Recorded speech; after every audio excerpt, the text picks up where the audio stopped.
I'm going to call the SEDA work session to order with roll call. Board member Sean Van Gordon, Here. Michelle Weber. Here. Steve Moe. Here. Corey Rodley. Here. Leonard Stair. Here. Victoria Doyle. Here. Joe Pishneri. Here. David Lovell. Here. All right, we have one item in the work session this evening, which is the Glenwood Riverfront Project overview. Good morning, everyone. Tonight is a full night of Glenwood, so I hope you're ready. This item that we're going to talk about in the work session is information only and discussion. No more action is requested. The SEDA board is going to hear an update from Jill Sherman and Mark Mixis.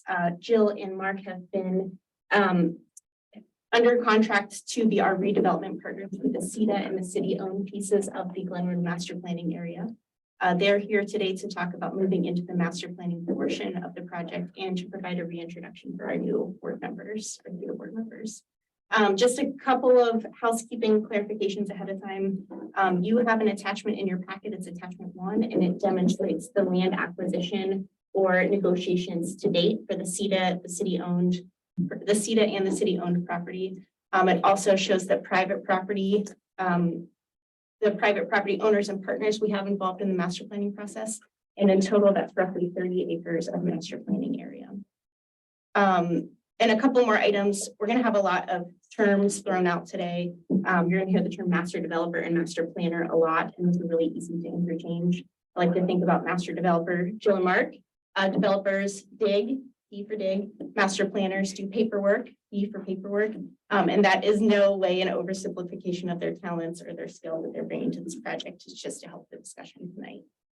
Okay, so also you have attachments in your packet from Edlin and DeChase Mixis, the current exclusive negotiating agreement we have with these two folks, and their proposal from the initial RFQ process for bringing them onto this team.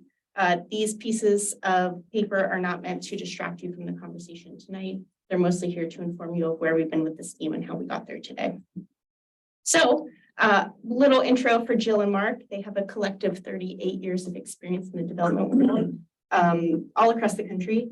And I thought this was a fun fact. They have relevant experience with nearly 3,800 units of housing, bringing them to different communities. So at this point, I'm going to hand it over to Mark and Jill to bring you through the Glenwood project specifics. Thanks, Allie. So I'm in person, as you can probably tell, and Mark Mixis is not. He is on the screen. And so what I think we talked about doing, just to make it a little bit, hopefully flow a little bit easier, is I'm going to kind of take the lead on this presentation, but I will ask him to chime in as we go so that you get to hear from both of you. And as Allie said, we're going to start with kind of a reintroduction of who we are and our firms and what we do. We're not going to spend a lot of time doing that. And then we'll tell you what we've been up to since, the last time some of you saw us, and then what's going to happen next. And I personally am very comfortable with you asking questions as we go. If something comes up, and we can have it be a little more conversational rather than feeling like you need to wait until the end. And we will respond to them as best we can. So thanks for having us. I'm pressing it, I swear. You want to try? All right, great meeting, everybody. Yeah. Wait, what's the great presentation? I don't dig, by the way. Myself. I'm going to get the wrong idea. Clicker. Can you click for us? I can click for you. Okay. I will make it happen. All right, then we can go to the next slide. Okay, so there's actually two different development companies who are involved as your proposed development partner. Edlin and Company, and that's my firm where I'm a co-founder and a partner, and then DeChase Mixis, where Mark is co-founder and a partner. But it's not like we just bumped into each other, a couple months ago. We have been working together on 8 projects in different locations in kind of the Intermountain West region. A lot of public-private partnerships similar to this, where the public sector is a player, is a landowner, is going to participate in facilitating some of the development that needs to happen, and typically kind of mixed use, a lot of housing, and other types of active ground floor uses.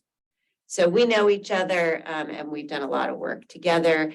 And in addition to kind of built single building projects where we've got a mixed use building that's residential, we've also done multi-block types of development, including projects that have this master planning phase or horizontal development phase, which you can think of as the development of the land that needs to happen before you can actually go vertical and build a building. So that's like your streets and your sewer pipes and your parks and open space and other types of infrastructure that are needed. So I think I said most of this. What I'll say more specifically to my experiences, I have for most of my career been focused on public-private partnerships. I've done a lot of work with nonprofits as well and community facilities. So I've done things like theaters in the city of Beaverton. The Patricia Research Center for the Arts is a project I worked on. I've done drug and alcohol rehab type facilities. I've done affordable housing, but I've also done market rate housing serving a lot of different income levels. And Mark, I will turn it over to you so that you can talk a little bit about your experience. Yeah, so this is my hometown. Eugene, Springfield area is where I grew up, and I've had a long history there. Graduated from U of O, so definitely rooted in the community. I've been partnered with my partner, Dean Pape, for 12 years and active longer than that, in the real estate development field in Eugene. Projects like Crescent Village was a project I worked on, similar in scale in some ways to what we're looking at here in Springfield. And we've expanded our footprint to offices in Bend. I'm here in Bend today looking at some projects, and we have an office in Boise and do work throughout the Intermountain West, partnered with a lot of that work with Edlin and Company. So as Jill mentioned, we have a long history executing on projects and working together. And so excited to be here with you all and looking at this exciting project. Next slide, please. So we showed you this last time we met with you, but just to give you a sense of how we work together and what areas that Mark would be taking the lead and what areas I would be taking the lead and what kinds of things we'd work on together. So the team selection, so in other words, selecting other team members, whether that's designers, other consultants, contractors, when that time comes, we would do that together. In terms of serving as an advisor to the city during this master planning process, we will both be involved in that. When it comes to actually doing the underwriting of either how we're going to pay for some of the infrastructure or looking at a particular project, we will both work on that together. But then Mark will take the lead with community engagement. He's been taking the lead with engagement with neighboring property owners, and then he'll take the lead on the entitlement process, everything that's really local on the ground. And I will I'm in charge of money, I guess, according to this slide. So I will take the lead on a lot of the conversations around funding and creative ways to bring some of the desires and hopes and dreams of the community and the master plan to fruition, because we do anticipate that it will be a combination of public-private partnership. There'll be public funding, private funding, and maybe some other what we call non-traditional sources of funding, whether that means we can go to the state, for example, to get a grant, or we take advantage of other types of incentives like that. Next slide, please. Mark, do you want to speak to this one about what we have been up to over the last number of months? Yeah, I think, the initial piece was really to decide or determine what was the site area, and did we have adjacent property owners who were going to participate with us. And fortunately, being from Eugene, I knew all the adjacent property owners, just about. I've known the Ross for a long time, known the Marvins, known the Skillerans, and even some of the smaller property owners from the old Brumbaugh organ factory. I grew up with them, and some of the other smaller property owners. So really, the initial stage was to reach out and determine what their interest was with participating in the master planning process. And through that work, I think we have a fairly large contiguous master plan area, which will really be helpful as we look at the most effective block structures, how are we extending infrastructure, and looking at ways we can partner with those adjacent property owners to have an efficient development of the site. And really, the first step we all need to take on this is to get to the master planning process. now that we've defined the site area, we'll be talking a bit more about, and I know you'll be going into executive session to talk a bit more about the selection of the master planning team. They're going to be very key in helping us lay out the blocks, look at the infrastructure, determine the uses on the site, understanding how much capacity we need for transportation on the site. And so that really is where we are today. That'll be the next step, getting us through the planning process so we can move to building streets and building buildings on the site. And I will mention, we've been working closely with John Brown. There are still a couple sites we're hoping to close on. I think really just a couple at this point. So for the most part, we have a fairly contiguous master planning area. Leonard? Is there any kind of possible property acquisition besides the areas that we've been talking about, or the sites that we've been talking about? I mean, okay, No, not at this point. The focus has been on those kind of smaller sites that are in, kind of surrounded by other properties that we were looking to master plan so that there wasn't kind of a little left out piece. In terms of the other large contiguous properties, those owners are engaged, they're interested, whether or not at some point there's a code, there's a development that happens on their property is really to be determined. At this point, they'll continue to own their properties and participate in the master planning process. okay. Yeah, up until now, I was just thinking that there were properties just intended to consolidate that one block of property. And I didn't know if we were going to try to expand or not. Okay. Next slide, please. So sort of what happens now? What are the different components that are part of the master plan process? Because it actually encompasses a lot of different things and sort of work streams, if you will, that all feed into the eventual work product. So first of all, just to be very clear, we don't start with a blank sheet of paper for this work. You have done a lot of engagement previously with the community and heard, quite a bit about priorities, and there has been work done about uses and about where streets might go and where open space might go. So that is our starting plan. That is our jumping off point. We may come back and have some recommendations of things that, if possible, we might like to see done a little differently, but it's not like we're just starting all over. We are starting and using as the basis for our work, everything that's been done to date. And if something different is being proposed, we will, have a good reason for it and then can have a conversation about whether that makes the most sense. So we kind of get through, really looking at what's there and whether we recommend any adjustments. We need to come out of this with essentially lot sizes and shapes. So the location of the streets, is going to dictate kind of where you end up with what you think of as a site or a block, where a particular building would be built.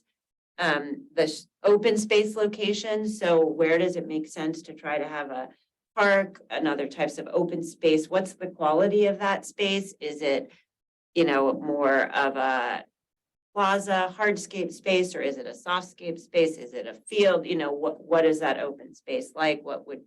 How would it be used? And then what kinds of uses and densities do we imagine on these blocks? So we can understand what you need to know, sort of how many people or visits you're going to be serving, to be able to look at what you need to have adequate infrastructure, whether that is in the streets for transportation, or whether that's the size of the water pipes or the sewer pipes. So that intended density gives you some of the inputs that you need to then do that analysis to know exactly what you need for infrastructure. Because right now you need sewer, but really how big does that sewer pipe need to be? And finally, parking, my favorite conversation, every developer's favorite topic. So, we know we have to accommodate it. We know people are still driving. We are going to hope to provide a mixed use walkable community where people can do some things without their car. We as developers, we don't want to build one more space than we absolutely need, because frankly, we never get a good return on parking. It typically, costs us more than if we can charge for it at all. We can't charge enough. So figuring out how to solve parking in a way that makes sense for the development, that doesn't overpark it. Maybe we look at centralizing parking in one structure, because that allows us to share some spaces between uses that primarily use the spaces at night, like residential, and uses that primarily use the spaces during the day, like perhaps an office or other commercial type of use. Will it be surface parking in an early phase, and structured parking as we go to address kind of economic realities? Like that is all, stuff that we need to dig into, understand, and come up with a strategy to address. Mark, did you want to add anything to any of that? And don't feel like you. No, I think that was good. I would say we have reached out to Willamette Lane and started conversations there as we start to look at open space and what they might be able to help us support on that. So we've laid a little bit of groundwork on this. We just haven't dove into the details yet, and that's the next step. So. Yep.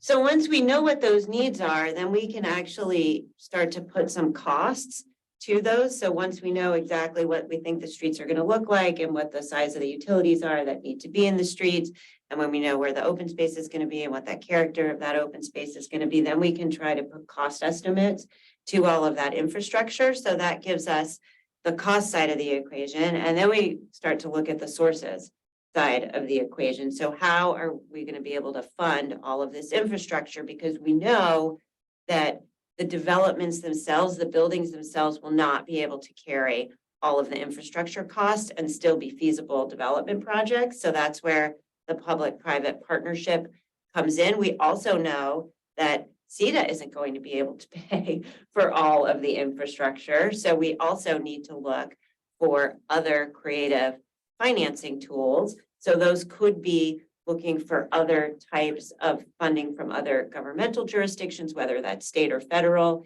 It could be some things that will rely on the development, like a local improvement district or a business improvement district, where essentially the developments will pay into, will pay based on those uses, and over time you'd be able to pay back some initial funding for infrastructure. So that's another way that can be done. So we'll be looking at all of these alternatives. There'll probably be some phasing involved, because we probably, it's going to make sense, right, to invest in some infrastructure and then get some actual buildings done, and then maybe go back and finish the infrastructure, and that will open up opportunities for more buildings. We'll of course be doing this in partnership with the other large property owners. So we need to come up with a plan that works for everybody. We need to come up with a way that we're all going to work together so that we can address how we're going to be collaborative and how we're going to resolve if we do have a difference of opinion, so that we make sure we don't get stuck. Because obviously where we put a street relative to one person's property, and so we really have to think about it holistically, and to make sure that all the property owners are equally benefiting from what comes out in the master plan at the end of the day. At the same time, we're also going through the entitlement process. I think somebody from the city going to talk more about that, or we can't, or you don't have, but in any case, so that's one piece of it. But then there's also, in addition to just getting a master plan so that we figure out what it costs and how we fund it, the other piece is that as a city, you have a requirement in order for me to actually give you plans to build a particular building. There's a requirement to get this master plan work done that will talk about what the densities can be and what types of requirements there are associated with that development.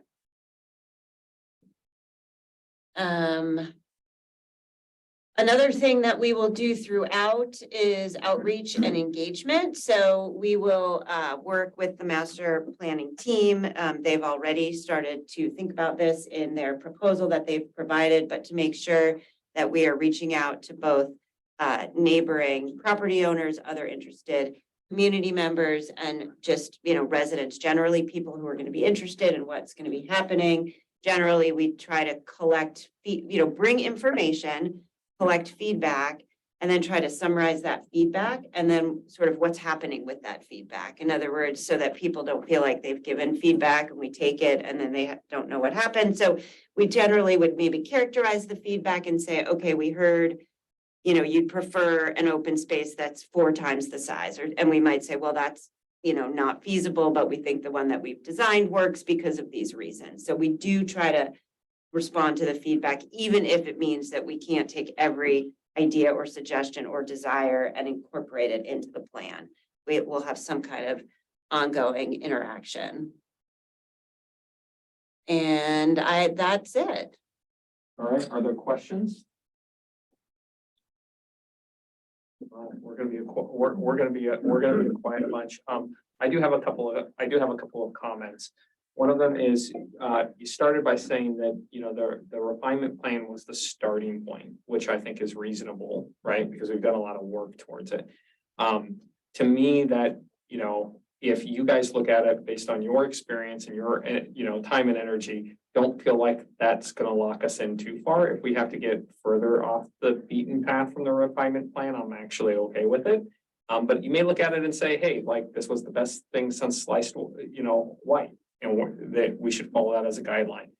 I think the thing I want you to hear is the importance of flexibility for us to be successful here. Like, if we have to kind of change what we were doing, I'm open to that. Yeah, I think that is helpful. And I think thinking about even in the master plan itself, how to create flexibility, because those sites are going to be developed over a number of years. And, you know, I don't even know what the market's going to be like in 2 years, let alone in 5 years. So we want the master plan even itself to allow for some flexibility over time. The refinement plan is 20 years old. It's actually the third refinement plan that Glenwood has had. And it's actually hurting the rest of the community right now because everything's locked in, nothing can change. And it was a community thing when they did that, but everything's changed. So we need to revisit that and put changes in there and accommodate what we want to do now. Okay, the other comment that I had, especially around the public outreach piece, I love the idea of, hey, even if it's not practical, right, really closing the loop with folks. The one note that I do have is, like, sometimes we do get public feedback that is already sort of enshrined in sort of state or federal law as it is, you know, like, you know, access to the river, right? That's already pretty well established, right? So I don't, you know, when we're responding to these things, if it's already in state law, city land use code, right? To me, it is okay to do that opposed to having to put another regulatory guarantee in the mix, right? So that we don't need to add to the structure of the project more than we absolutely need to. Makes sense. All right, anybody else? Okay, I will ask my last question then. So we're working with separate property owners that get us to that sort of 40-ish acres. So then there will be some sort of memorandum between everybody. And then that's going to guide sort of the infrastructure, but their project will start on whatever their timeline is, right? Yeah, I think we might have discussions about phasing that everybody agrees makes sense based on, for example, where it makes sense to start infrastructure on the site. But I think in general, the assumption for now is that they're in control of their property. There'll be memorandums of understanding with adjacent property owners through the master planning process that just lays out their commitment to participate in that process and not to get halfway through and withdraw their support, you know, just kind of lays out that how we're all going to work together. And then we'll work toward a negotiation of definitive development agreement with the Chase Mixes and Elin and Company over the city and SEDA owned properties. And then there could be other agreements between the private parties that talk about their pieces of it as they're captured in the master plan. So there's a bunch of different agreements that there could be over time. And there might be things that Jill and Mark are doing in negotiation with the adjacent property owners that actually don't touch the city or SEDA at all. And I think we don't want to insert ourselves into those negotiations. You know, we own a sizable and important chunk of the property. And then we're also other than that, sort of facilitating conversations, I think, around that property with the adjacent owners. Good. All right. Well, keep up the good work. This is exciting. Any update that we have is always, it's always exciting. It's gonna be a long walk to get there, but we'll do it. All right. This is our only work session item, so I'm going to adjourn the work session. Very good, very good. We have to wait for 8:50. No. We have an exec session. Yeah, we have an executive session. How close can we start? It's on the front.